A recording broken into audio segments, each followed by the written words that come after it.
Well, all good things must come to an end, right? Although with how this team played, it's not really much of a good thing to begin with. Welcome back to the World Cup recap, day 20 of the tournament. Another 3-game slate of knockout games to get through, including my country itself. We'll save them for last because I really don't want to talk about this. But we will start off with the first game of the day, Côte d'Ivoire against Norway. This was one of the round of 32 games I was really looking forward to heading into this slate because these two teams throughout this tournament have really established themselves as major dark horses. Ivory Coast especially, with the likes of Yan Diomande breaking out, that whole attack's just been on fire. Coming second in otherwise pretty tough group, obviously beating Ecuador and going toe-to-toe with Germany as well. So they looked really, really good in their first 3 games, and the same could also be said for Norway. That dangerous attack that they possess, obviously led by Erling Haaland. 4 goals in 2 games. He obviously didn't play the third one against France. Did not really matter to Norway because they still obviously got a pretty favorable matchup in this round of 32. But I expected this to be every bit as exciting as far as an attacking standpoint,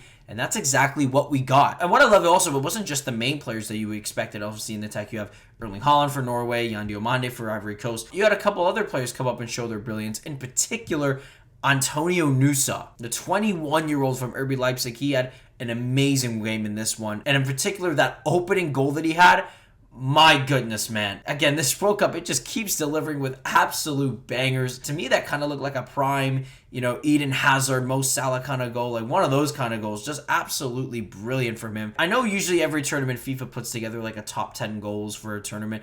I'm curious to see what they choose for this top 10, man, because there's just so many. And we got another one today with Nusa. That was a huge one to put Norway up 1-0. Into the second half, that was where we really saw a change in pace, especially from Côte d'Ivoire. In particular, the addition of Amad Diallo just changed everything. He's been such a key player for this Ivory Coast team. And it's a shame that because Nicolas Pepe's played so well for them, and obviously Diomande's been their star player, that Pepe's role on the team has been kind of isolated to that of a bench player. But you see it, man. When he comes on, he just completely changes a dynamic of a game. And Norway really struggled to keep up with him. And then obviously led to Côte d'Ivoire finally getting that equalizer through the aforementioned Amad Diallo. Again, he's just been so good in this World Cup. I feel like maybe Ivory Coast could have found a way to include him more in the starting 11. I know he's a very versatile player, can play multiple different positions. We've seen him play fullback at times for Man United. Perhaps they could have involved him in maybe a similar role in this tournament, but regardless, he comes through off the bench once again as Ivory Coast level. But then at the end of the game, Norway were determined not to see another game go to extra time and penalties. In fact,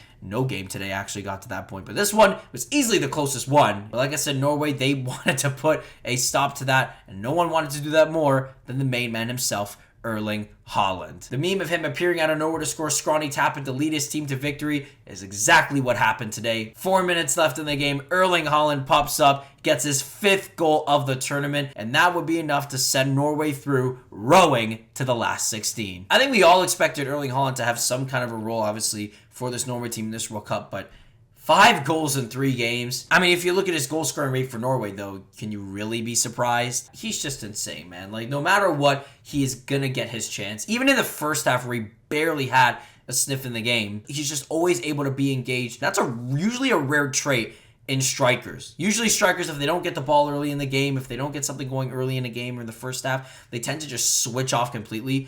But not Erling Haaland. He just always has his head on a swivel and he's ready to go whenever the chance comes up, which in a lot of cases for him just so happened to be near the end of games. Which does make sense, especially in situations like this. Teams kind of look forward a little bit too much to that extra time, kind of have that lapse of focus and judgment, and he's going to make them pay for it every single time. And I bring that up especially because their next opponent obviously being Brazil. They've obviously had a couple of those moments throughout the tournament of their defense just completely falling on itself, and now they're going to be facing their toughest test yet against one of the perennial goal scorers in world football. And as I said, Norway have pretty much positioned themselves at this point to be this tournament's dark horse team. A win against Brazil would absolutely stamp that. But regardless, for them, this is still a historic tournament, their first knockout win ever, and obviously they're having a lot of fun doing it. The row made its return once again after the game. Just an unforgettable tournament from them. I think Norway will definitely be one of those teams that, where even if they do fall short to Brazil, we're going to look back and remember this team very fondly for obviously having a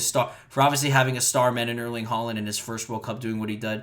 But the rest of the team around him has also stepped up in big, big ways. There's a reason why Norway at this point have finally started to put everything together around the likes of Erling Haaland and Martin Odegaard, who, by the way, is now assisted in 3 straight games. Again, the likes of Nusa, Berg, Asia. Like, the list goes on of this Norway team as far as the guys that they've been able to bring in to support their star talents in Holland and Odegaard. And it's absolutely paid off for them in a huge way. And again, this is only the beginning for this Norway team. Having a great time now. 2 years from now, in the next Euros, they're going to be probably even better. And I say all that to say that for Brazil, this team is not a pushover, man. They are legit. And then for Côte d'Ivoire as well, again, great tournament from them. I don't think the expectations for this team were too high as far as the months leading up to the tournament, but they've really managed to hit their stride with these collection of players in these last couple of weeks. Obviously, starting off with those laid-up friendlies, beating France definitely was a statement for them that they were not to be played with in this World Cup. Ecuador messed around and found out, and so did the Germans to an extent. And like I said with Norway, this team has a very, very bright future, man. If Jan Diomande continues his trajectory as one of the best wingers in football,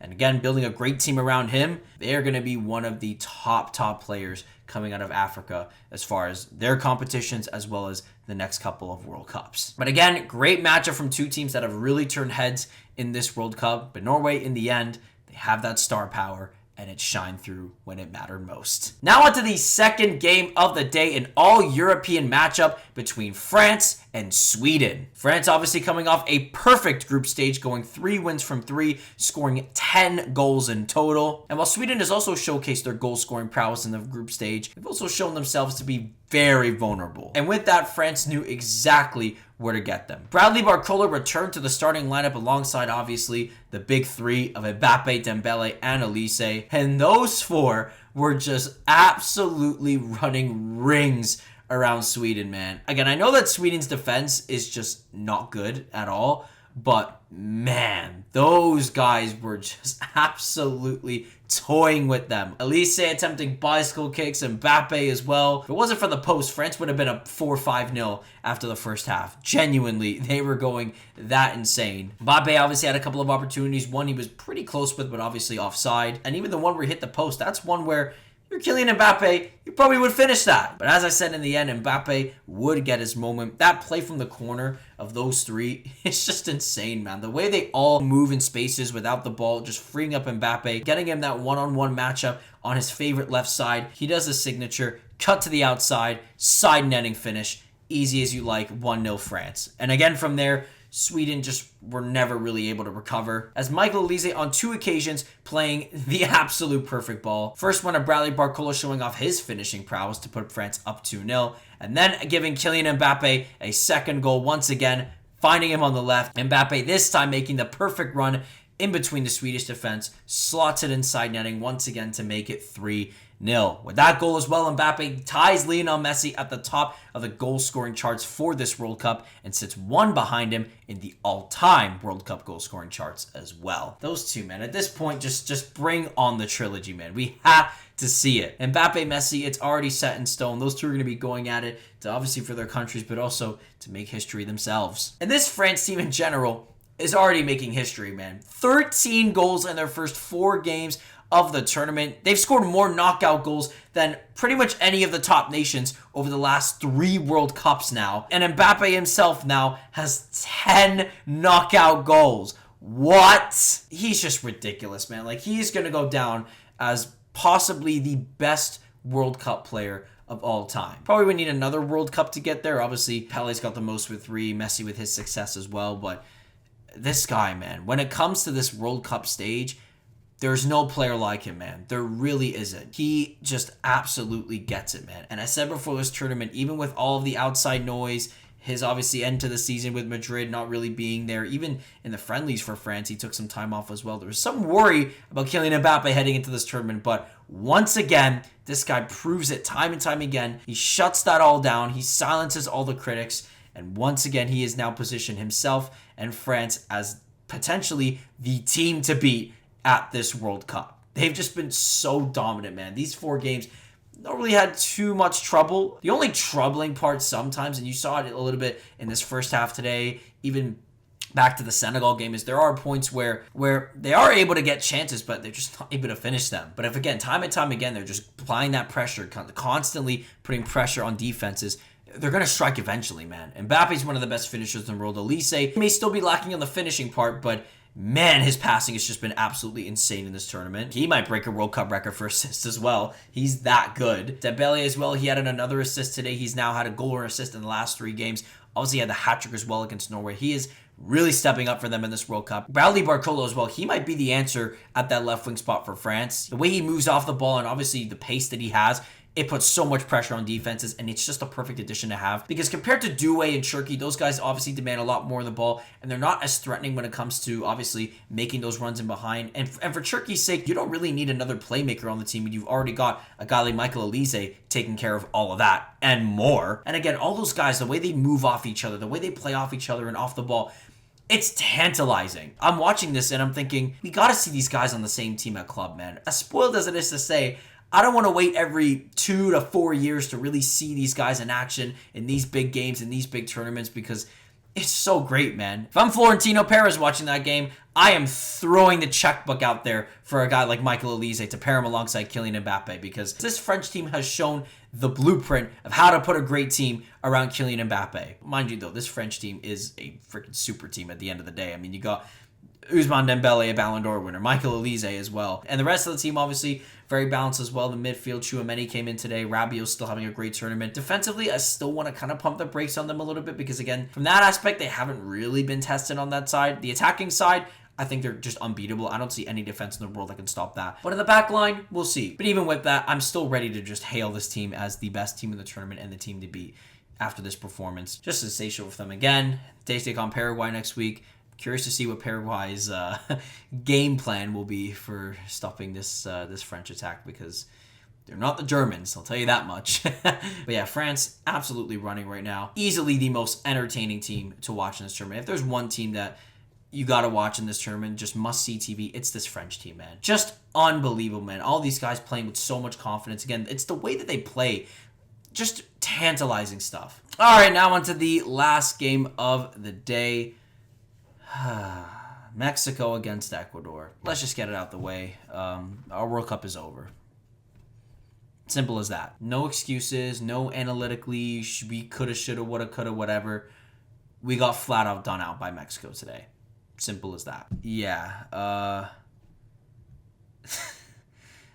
This was just a tough watch in all honesty. We just didn't step up to the moment. We all knew this was going to be a big moment. And this was something that I feared heading into the game, especially from an Ecuador standpoint, was the fact that in the 3 games that we played so far at this World Cup, we have been overwhelmingly the fan favorite. Look at the crowds in Philadelphia, Kansas City, New York, all yellow shirts. Everyone in those crowds were cheering for us, and we thrived off of that, especially in that last game against Germany. It's safe to say that this team just threw the kitchen sink at that game, so much so that they didn't really have any more energy left for a game like this. And in the Azteca, where energy is already low as it is for opposing teams, you're going to get checked. And that's exactly what Mexico did, man. They absolutely brought it, both on and off the pitch, for better and for worse. Won't go into all of it, but you know, the stuff that we've seen, the fireworks and the banging outside the hotel rooms, the fact that they were encouraged to do this in the first place.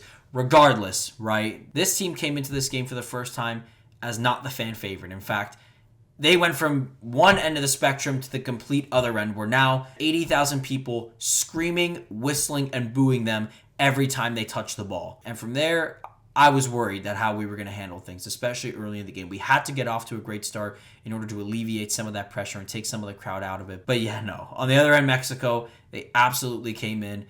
They knew what was at stake. They knew what they had to do, man. They had a 40-year drought to take care of, and that's exactly what they did right from the start. The moment that Pedro Vite got dispossessed early in the game, I knew that this was going to be a long day for Ecuador. With the way we were playing throughout this game, the most we were going to get, I thought, was a 0-0, and we somehow luck our way into a late goal or penalties, because once again, we went back to our old ways of not being able to create chances, letting the other team just completely overrun us, and having to rely on a defense that, in this tournament, has been very, very shaky. And to simply put it today, Mexico exposed that back line, particularly the right side of that. Obviously, the left side, you got Hincapié and Pacho. Those two proven defenders. You really don't want to go up against those two. But luckily for Mexico, the majority of their best attacks have come from the left-hand side through the likes of Julian Quiñones, who once again was absolutely off and running today. He absolutely dusted Alan Franco, freeing himself for that first chance, and he absolutely smashed it into the back of the net. Nothing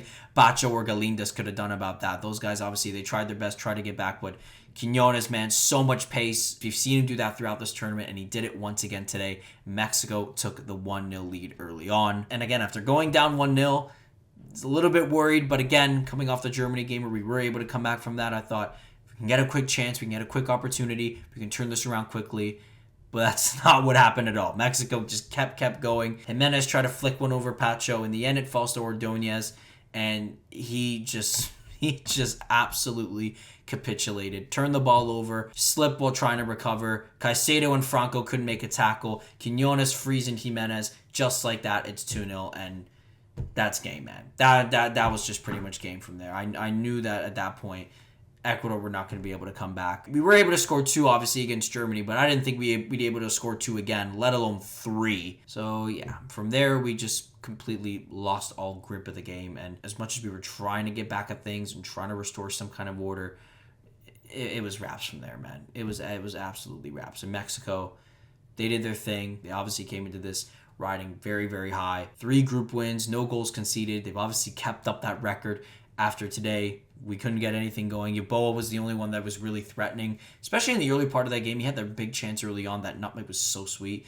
but obviously not able to put it in the back of the net. That really could have changed everything, man. An early goal is what this team needed, man. But again, just not able to do a whole lot. We had, obviously, the majority of the possession in the second half, but just not enough great chances, man. Not enough at all. And again, that's just the fallback of this team, man. For as dominant as their record has been in South America over this last couple of years, when it comes to these big occasions, we just always falter. We always let the other teams just run all over us. Most will get a lucky chance to get one back here, but otherwise that's not it. The Germany game was a complete outlier. I'll just put that out there right now. That Germany game, the reason why I think all of us were so shocked by that was because for the first time, this team actually stepped up in a game, in a moment that actually mattered. Even though we did fall behind early in that one, we were able to bring it back, and we did it well. We actually played extremely well that game. We took it to them. But again, that's the first time that we've really seen this team and these group of players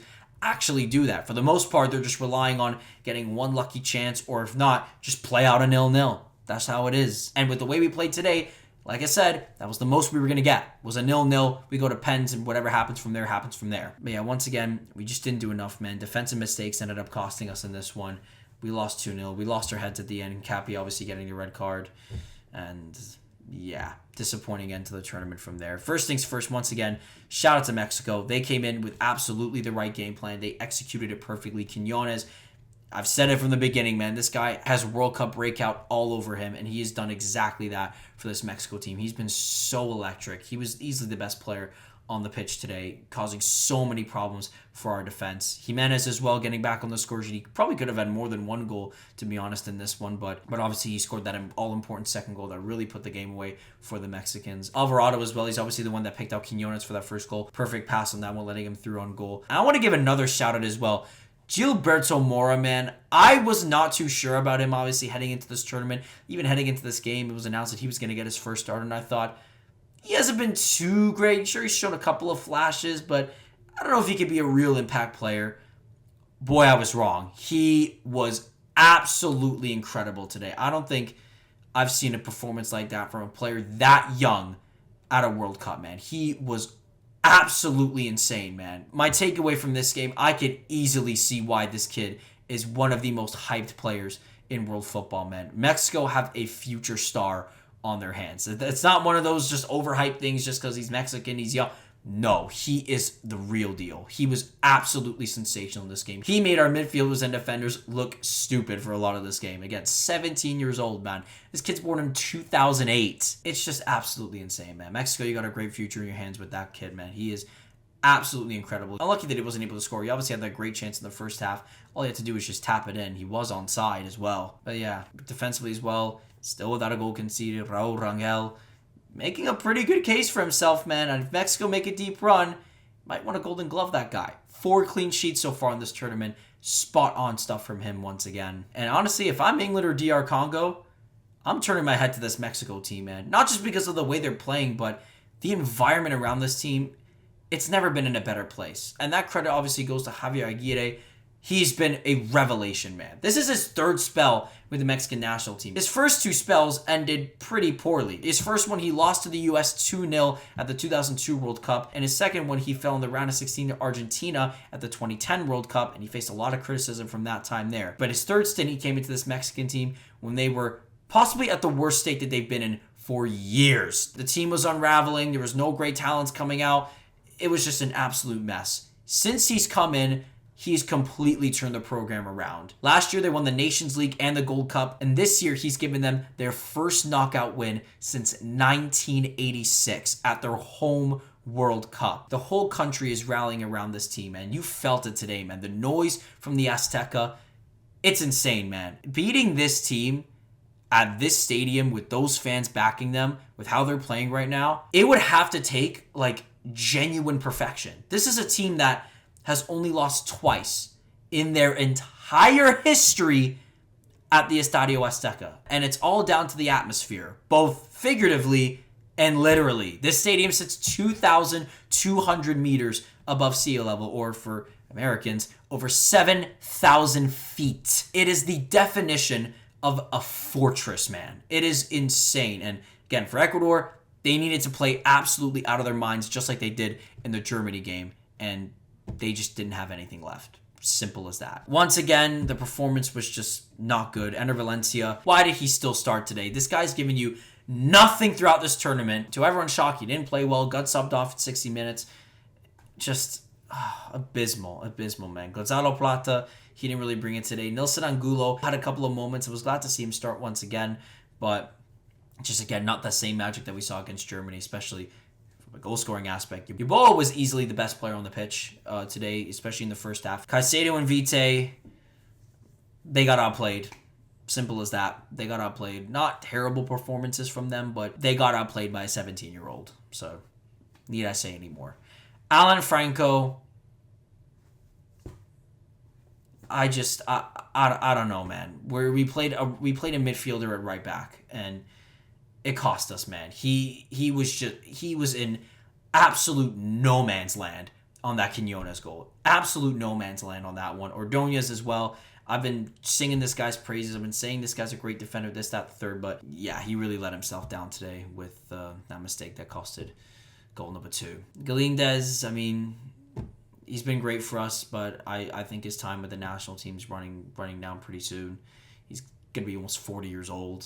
But yeah, overall, okay-ish tournament from him. Bacho, easily the best of foreign defenders. I've gained a lot of respect for him throughout this tournament, because especially from today, because it's really made me realize that he is the backbone of this defense. But if it wasn't for him, then this defense would actually just be completely awful, like genuinely. And I say that also because Pierre Hincapié, he's at a very poor World Cup, man. He's at a very, very poor World Cup, man. Today, obviously getting sent off, that was pretty much the icing on the cake. But yeah, going back to the Ivory Coast game, got absolutely done up in that one. I still don't understand why this team doesn't just play Hincapié as a center back. Like, seriously. I get that him and Pouch are 2 left foot guys, but still, man, this guy is at his best when he is purely a defender. When this guy goes up to attack, he leaves so much space at the back. There's a reason why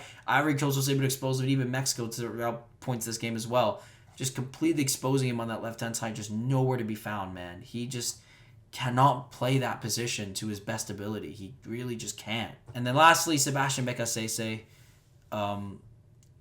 What I will say, I will forever be grateful for the fact that he took us to this point, getting to a knockout stage. First time in 20 years. A lot of great memories from that, but we need a change, man. We need a change, and this will be the last game that he's in charge of this team. And I hope that going forward, the next coach we bring in, the next system we bring in, will put us in a better position for games like this, where we don't just sit back, we don't falter, and open ourselves up. We got to go for it, man. And this team has proved capable that in those games, in those kind of situations, we absolutely can. But once again, we need to have the setup for it. We need to be set up better for it. And the attack's got to improve. We got to get more guys up there. And hopefully all our, 17, 18-year-olds that are set to go to Europe in the next couple of years. Hopefully 4 years from now, some of them can be on this team and make a great impact. And go from there, man. It's only the beginning. We've got a great future ahead of us. Guys like Caicedo and Pacho, they'll still be in their primes by 2030, hopefully. So we go again, hopefully with better results. Again, nice to be able to pull through and make it to this stage, but I know with what we have, this team could achieve so much more, man. So much more could have been done from this. Even if we won one game, I would have been happy, to be honest. But either way, I'll never forget this World Cup. Easily the best World Cup that I've seen from Ecuador, which is not saying a lot because, again, this was overall not the best World Cup as far as we played. We had the one great game against Germany, but other than that, our other 3 games were pretty poor, in all honesty. But yeah, that's where we sit from now in the next couple of years, and hopefully this won't be the last we see of Ecuador in a knockout stage of a World Cup. But that's going to do it for this Day 20 recap of the World Cup. Obviously a little bit of a somber mood now that one of my countries is no longer in the tournament. We still have Canada though, obviously, so there's that. But yeah, thanks so much for watching. Thanks for all the support on this as well. Make sure to like and subscribe for daily World Cup content. And let's hope that DR Congo can do the impossible and make us laugh at England again. That would be absolutely incredible. Let's play football.